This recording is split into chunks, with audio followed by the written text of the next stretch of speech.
बिस्मिल्लाहिर्रहमानिर्रहीम। मैं हकीम काशिफ हूँ। आप मेरा यूट्यूब चैनल देख रहे हैं। एक और मरीज़ जिसकी उम्र 18 साल, उसका सारा चेहरा जो है वो सुर्ख दानों से भरा हुआ था।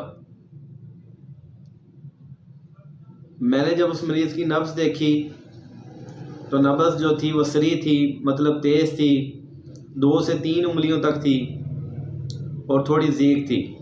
ऐसी जो नब्ज़ होती है वो ज़लाती गुद्दी होती है। मैंने जो उसको दुआ तजवीज़ की, वो तिर्याक मैदा जो है, जो बहुत आला किस्म का मुसफ़्फ़ी खून है, वो एक एक माशा जो है दिन में 3 दफ़ा खाना खाने के आधा घंटे के बाद पानी के साथ मुसलसल 1 महीना ये इस्तेमाल करवाई। अल्लाह के लुत्फ़ व करम से चेहरा बिल्कुल साफ़ हो गया था।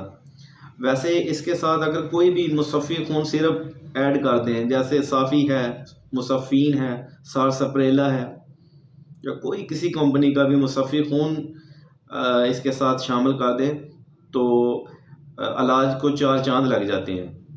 खाने पीने में मैंने जितनी भी तुर्श चीज़ें हैं और तली हुई चीज़ें हैं और बेसन की बनी और मैदा की बनी चीज़ें, समोसे, पकोड़े, फ़ास्ट फूड वगैरह, ये मैंने उसको परहेज़ में कहा तो अल्हम्दुलिल्लाह वो मरीज़ बिल्कुल उसका चेहरा साफ़ हो गया था।